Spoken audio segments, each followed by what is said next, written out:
பெரியாறில் புதிய அணை கட்டியே தீருவது என்று பிடிவாதம் பிடித்து வரும் கேரள அரசை கண்டித்து தமிழகம் முழுவதும் பல்வேறு பகுதிகளில் இன்று கடையடைப்பு மற்றும் உண்ணாவிரத போராட்டம் நடைபெற்றது. முல்லை பெரியாறு அணை விவகாரத்தில் உச்சநீதிமன்றத்தின் தீர்ப்பை மதிக்காமல் கேரள அரசு செயல்பட்டு வருவதற்கு கண்டனம் தெரிவித்து தமிழ்நாட்டில் தொடர்ந்து கடந்த ஒரு மாத காலமாக பல்வேறு போராட்டங்கள் நடைபெற்று வருகிறது. கேரள அரசை கண்டித்து தேனி மாவட்டம் ஆண்டிப்பட்டியை அடுத்துள்ள சக்கம்பட்டியில் இன்று கடைகள் அடைக்கப்பட்டன. மேலும் பொதுமக்கள் உண்ணாவிரத போராட்டமும் நடத்தி வருகின்றனர். இதில் வியாபாரிகள், விசைத்தறி மற்றும் கைத்தறி தொழிலாளர்கள் உட்பட ஏராளமானோர் கலந்து கொண்டனர். கேரள அரசை கண்டித்து விருதுநகரில் ஒருநாள் கடையடைப்பு போராட்டம் நடைபெற்றது. வியாபாரிகள், வேன் மற்றும் ஆட்டோ ஓட்டுநர்கள் மாவட்ட ஆட்சியர் அலுவலகம் முன்பு ஆர்ப்பாட்டம் நடத்தினர். இந்த போராட்டத்தை ஒட்டி ஆட்டோக்கள் மற்றும் வேன்கள் ஓடவில்லை.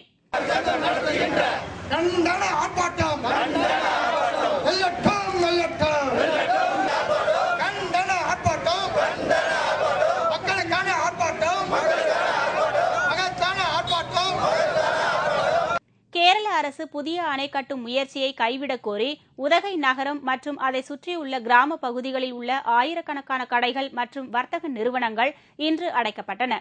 இப்போராட்டத்தின் காரணமாக சுற்றுலா நகரமான உதகை நகரமே வெறிச்சோடி காணப்பட்டது.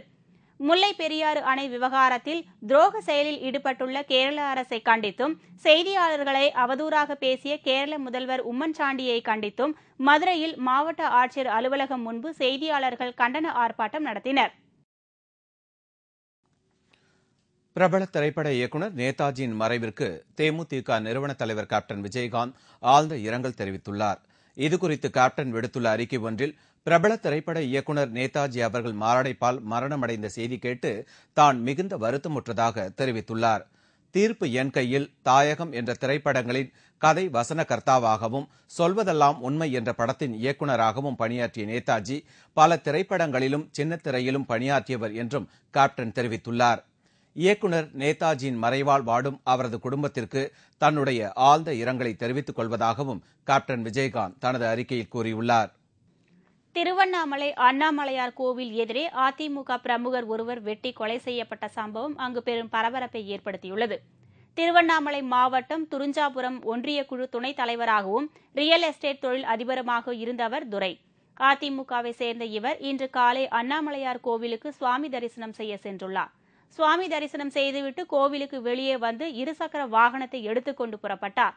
அப்போது எதிரே வந்த மர்ம நபர்கள் திடீரென துரையை வழிமறித்து அரிவாளால் சரமாரியாக வெட்டிவிட்டு தப்பிச் சென்று விட்டனர். இதில் சம்பவ இடத்திலேயே அதிமுக பிரமுகர் துரை பரிதாபமாக உயிரிழந்தார். உடனே சம்பவ இடத்திற்கு விரைந்து வந்த போலீசார் துரையின் உடலை கைப்பற்றி பிரேத பரிசோதனைக்காக அனுப்பி வைத்தனர். பட்டப்பகலில் மக்கள் நடமாட்டம் நிறைந்த அண்ணாமலையார் கோவில் எதிரிலும் நகர காவல் நிலையத்திற்கு மிக அருகிலும் நடந்த இச்சம்பவம் அங்கு பெரும் பரபரப்பை ஏற்படுத்தியுள்ளது.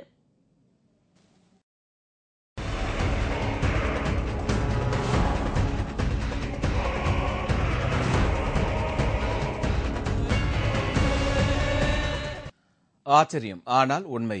இன்று நாம் காண இருப்பது ஓவியம் வரையும் சிறுவன்.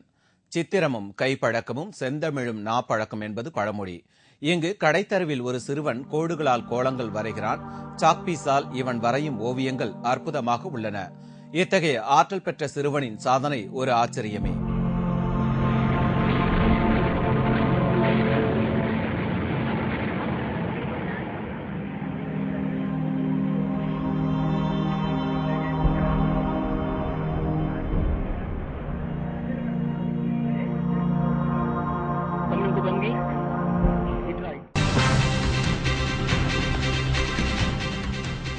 சிட்னி டெஸ்ட் கிரிக்கெட் போட்டியில் ஆஸ்திரேலியா ரன் குவிப்பு.